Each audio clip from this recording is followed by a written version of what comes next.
Salut, mercredi 12 mars 2025. Bon, je vais faire rapide parce que c'est assez long, la scène que je vais vous mettre. Parce que je ne sais pas trop quoi penser de cette politique spectacle, dans le sens elle est télévisée. Et on voit, il nous montre tout, Trump, il dit tout. Bon, des fois tout est son contraire, mais c'est ouvert comme ça. Vous allez voir, moi je ne sais pas quoi penser. Et apparemment c'est une technique politique parce que Musk, je crois que, si je dis pas de bêtises, il fait un tweet toutes les 5 minutes. Et donc c'est comme ça qu'il... Ça s'appelle du harcèlement. Hein. Les tweets, ils tombent, et vous devenez accro à Musk. Et Trump fait la même chose. Donc, il fait, tous les jours, il fait une conférence de presse et il dit ça. Et donc, maintenant, je me tais. C'est assez long, hein, mais... C'est incroyable ce qui se passe. Incroyable. Alors, le département de l'éducation, plus qu'aucun autre, a beaucoup de personnes dont on peut se débarrasser. Des gens qui ne se rendent pas au travail, qui ne travaillent pas, des gens dont on peut se passer. Et si l'on regarde notre processus éducatif, les Français, on rêve de ça. Si on regarde les classements internationaux, nous sommes au fond des classements. Ce discours, c'est vraiment top. Durant les derniers jours de l'administration Biden, nous étions 40e sur 40. Et pourtant, nous sommes les premiers au monde en termes d'argent dépensé par élève.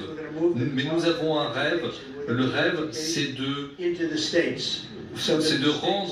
réattribuer l'éducation aux États au lieu que ce soit des bureaux. La France, c'est 115 000 € par élève jusqu'en terminale. Il y a la Norvège, le Danemark, la Suède, la Finlande. Il y a des pays qui se débrouillent très bien. La Chine aussi, qui se débrouille très bien du point de vue de l'éducation. Donc c'est vraiment à mettre au crédit de la Chine.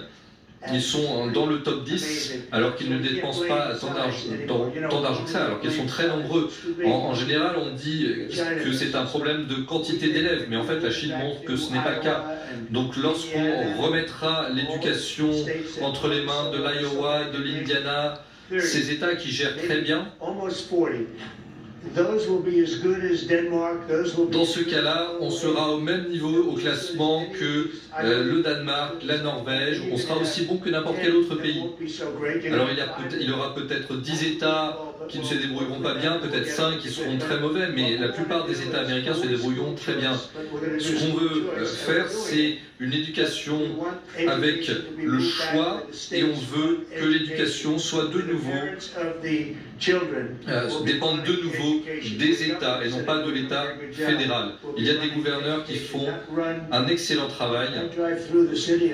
Moi, je traverse la ville et je vois tellement de bâtiments du ministère de l'Éducation, des grands bâtiments, et ils sont vides. Personne ne se rend au bureau. Donc je pense que l'INEN a fait un très bon travail. Est-ce que vous avez fixé une date pour... Alors je ne ferai pas de commentaires sur cela, mais on a eu un très bon succès hier et nous avons décidé d'un cessez-le-feu. On verra maintenant, c'est entre les mains de la Russie, mais on a de très bonnes relations avec les deux parties. Et on a des gens qui se rendent en Russie en ce moment même. J'espère que nous obtiendrons un cessez-le-feu de la Russie. Et si nous l'obtenons, je pense qu'on aura fait 80% du chemin pour mettre fin au bain de sang que l'on voit actuellement là-bas. 2 à 3 000 jeunes personnes sont tuées par semaine dans cette guerre stupide qui ne se serait jamais produite si j'étais président. Donc il y a des personnes qui se rendent là-bas. Monsieur le vice-président, est-ce que vous avez des choses à dire sur ça parce que vous êtes très impliqué? Eh bien écoutez, on a des conversations qui ont lieu au téléphone et en personne avec certains de nos représentants pour des prochains jours. Nous sommes très optimistes, les Ukrainiens sont d'accord pour un cessez-le-feu et maintenant il faut voir si les Russes aussi seront d'accord pour un cessez-le-feu. Vous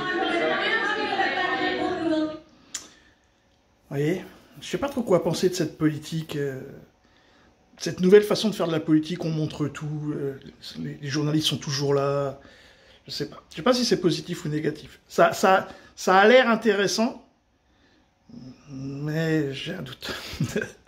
Voilà. Salut les amis!